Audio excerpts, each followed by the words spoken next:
Ça filme. Vayomer Adonai Elai, Pasuk Aleph. Pasuk Aleph. Vayomer Adonai Elai, Od lech Hehav Isha, Ahuvat Rea, Umenaafet, Ki Ahavat Adonai et Bnei Israël, Vehem Ponim El Elohim Acherim, Veoave Asise Anavim. C'est Pasuk Aleph, Ashishe. Ça y est, vous y êtes, Oshéa. À quel endroit de Oshéa. Donc, je te laisse chercher parce qu'on filme, alors... Oui.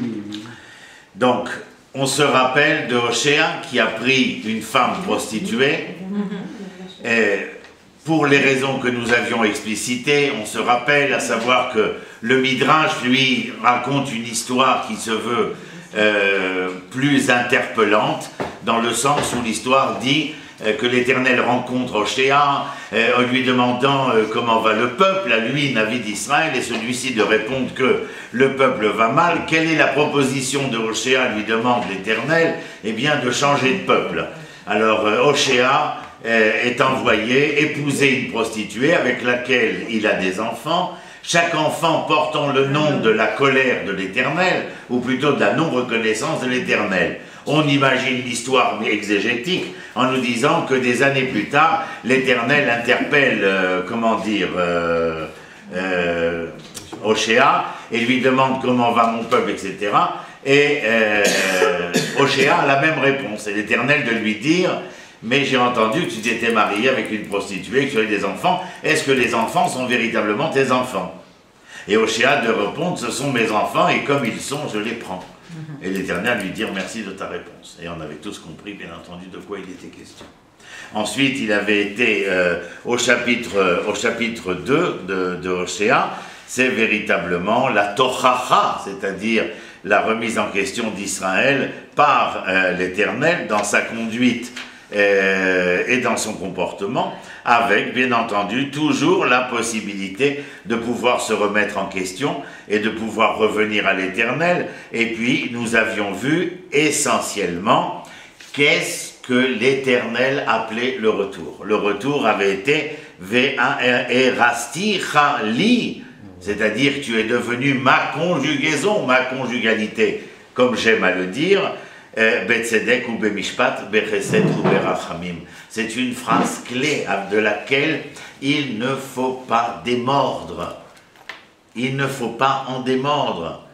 Et arrêter de penser comme nous avons l'habitude de le penser, que nous sommes une religion cultuelle.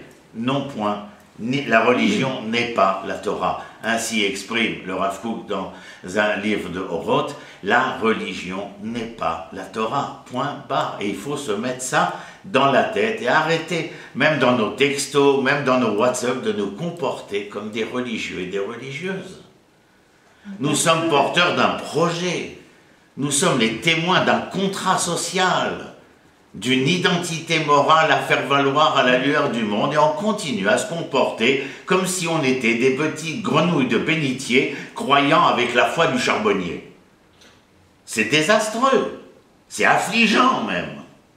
Alors nous ne sommes pas, nous ne mangeons pas de ce pain-là, et ceci n'est pas notre tasse de thé. Et que les choses soient dites. La Torah est un enseignement, et dans cet enseignement je rencontre la médecine, la physique, la philosophie, la poésie, etc., etc. La fourmi, la grenouille, le veau, le vache, la fleur, l'arbre, la création, les créatures, etc., etc. Quand j'amènerai l'harmonie au sein du minéral, du végétal, de l'animal et du parlant, je pourrais dire que je suis quelque chose qui s'approche de l'homme de la Torah. La religion, elle a des années-lumière de tout ça dans une caverne qui ne sert que de bouée de sauvetage pour des gens qui sont perdus dans un exil décadent et dégradant. Mais rien à voir avec ce que nous étudions. Je vous répète la phrase, elle est Ve'erastir li betzedek ou bemishpat bechesed ou berachamim. Un des comment on appelle ça, des reportages que j'ai fait pour Café Da'at. On me dit, mais pourquoi café, on comprend, mais Da'at, pourquoi? Je dis, parce que nous disons tous les matins, enfin chez les gens pieux, mais amovibles, pas inamovibles, parce que pieux, on a toujours l'impression que c'est inamovible. Et alors j'ai dit, chez les gens pieux amovibles, on dit, Atachonen le Adam Da'at. Moi, je me mets à la place de l'Éternel. Hé, Toria! T'as compris ce que je viens de dire? L'Éternel, il dit, moi, je t'offre le Da'at. Oui. Alors l'Éternel dit, fais-moi voir. Et pour l'instant, excusez-moi de vous dire, mais on lui fait voir une espèce de mysticisme cultuel. Mais pas Da'at. Enfin, lui, il te dit, tous les matins, Ata Ronen, l'Éternel, merci d'avoir voulu m'octroyer Da'at. Et Da'at, c'est même dans l'hébreu de Eliezer Ben Yehuda, il a été compris comme une conjugaison sexuelle, c'est-à-dire capable d'être à même d'enfanter quelque chose. Parce que Da'at est le produit de la rencontre entre la sagesse et la logique, l'intuition logique et la sagesse de la question, entre l'homme et la femme, etc. Vous vous rendez compte, tout d'un coup, on est perdu dans un monde qui n'a rien à voir. Enfin bref, mais voilà, c'est tout ce que j'ai dit, et donc peut-être que pour ça, bois quelque chose, Yael, t'étouffe pas, on travaille pas. Vayomer Adonai Elai Od Ler Aev Isha. Allez, on y va. Alors l'Éternel s'adresse, vous avez vu, hein, je reprends mais très vite. Vayomer, langage de tendresse. Adonai, la miséricorde. C'est-à-dire que l'Éternel engage Oshéa dans un nouvel agissement de la manière la plus emplie de mansuétude qui soit. Allez, va mon petit, va prendre une femme qui adore aller avec les hommes. Vayomer Adonai Elai Od Ler Aev Isha Ahuvat Rea Umenaefet. Elle aime son mari, mais elle aime bien se promener.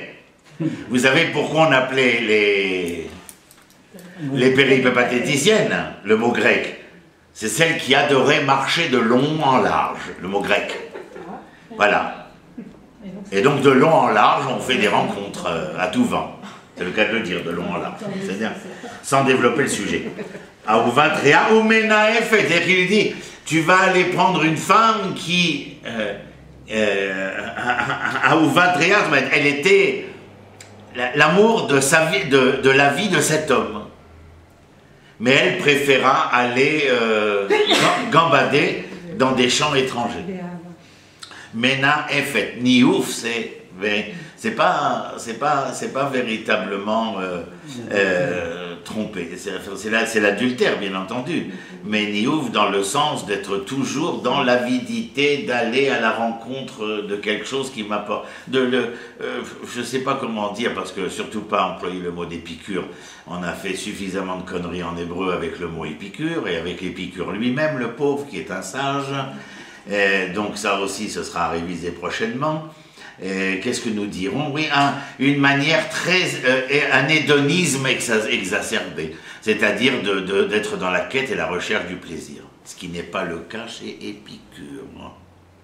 Epicure, c'est pas la recherche du plaisir, c'est la recherche de l'harmonie des sens, sans exagération. Il était malade, rachitique, couché sur une planche, et il a écrit les Pirkei Avot en grec.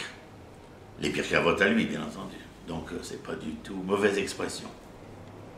Qui me laisse penser que ceux qui l'ont employé ne savaient pas de quoi ils parlaient. Pourquoi ça a dérivé comme ça? C'est marrant que ça... Il y a tellement de choses, on a bien pensé que la Terre était plate. N'est-ce pas? Ouais. Jusqu'à ce que certains de nos sages disent, après Galilée et Copernic, au vu et au su des nouvelles découvertes, on sait peut-être. C'est magnifique. J'adore les gens qui savent dire qu'ils se sont trompés. Ke'ahavat Adonai et Bnei Israël. Ah, qu'est-ce qu'il nous dit? Ah oui, non, il n'y a pas de cadeau à voir, c'est fini, plus aujourd'hui en tout cas. Ke'ahavat Adonai et Bnei Israël, c'est-à-dire comme Dieu aimait les enfants d'Israël. Quel est le parallèle qu'on nous fait tout de suite? Moi, je suis le mari, j'aime ma femme Israël, et elle, Israël, ma femme, elle était la femme de celui pour qui elle était l'amour de sa vie, et elle choisit de... Vous avez compris. Ça s'appelle un Ekesh, un parallèle littéraire. De ceci, j'apprends cela, et de cela, j'apprends ceci. C'est clair? Ce sont des règles d'étude.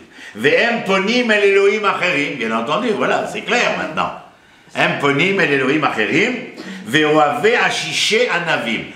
Alors, sur ashiché anavim, il y a tout ce que vous voulez. Les gâteaux aux cerises, les gâteaux au raisin, des coupes de vin, tout ce que vous voulez. Enfin, le plaisir de la chair. Ben oui. C'est comme ça que, si je me rappelle bien, il y avait un film à mon époque, adolescent. Ah oui, c'est ça. Cet hédonisme, il va aussi dans la victuaille. Ça s'appelait la grande bouffe, je crois. Okay, la grande bouffe. Et donc, avec tous les dérivatifs conséquentiels. Et ben c'est ça, voilà, c'est ce qu'il leur dit exactement. Ceux qui aiment les dieux étrangers, et en fin de compte, qui à force d'aimer ce qui est étranger à eux-mêmes, Avodah chez Israël, comme on l'a appris depuis bientôt plusieurs années, eh bien, amener les gens à d'autres dérivatifs, c'est-à-dire, ce qu'on dit, mitzvah goreret mitzvah, et avera goreret avera. Une mitzvah entraîne une mitzvah, une avera entraîne une avera. Voilà, tout simplement. Qu'est-ce qui est... Oui. Pourquoi il a déjà dit de prendre une prostituée. Maintenant, il dit de prendre une femme noéfée, une infomane. Ouais. C'est que ça n'a pas aidé encore. Et pourquoi? C'est que ça n'a pas aidé. Pourquoi? En tuer 10 000, ça ne suffisait pas, il a fallu en tuer 100 000. Non, mais le prophète n'a pas compris encore? Non, c'est pas le prophète qui n'a pas compris. Le prophète, il est que le porte-parole, c'est un vecteur, lui. De toutes ces années, c'est d'Israël que nous parlons. Parce que le prophète est le porte-parole d'Israël. Non, le porte-parole de l'Éternel. Non, il est porte-parole de l'Éternel. Et lui, il subit... Navi et Navi Zeniv Pe Hashem. C'est le porte-parole de l'Éternel. Les enfants d'Israël, on va le voir dans un instant, disent au Cohen, qui est l'instructeur de l'éducation nationale, comme au prophète, qui est l'instructeur de l'Éternel, Atem Chofrim. Comment on dit en français, Atem Chofrim? Vous nous cassez la tête, vous nous... Non, la slang israélienne.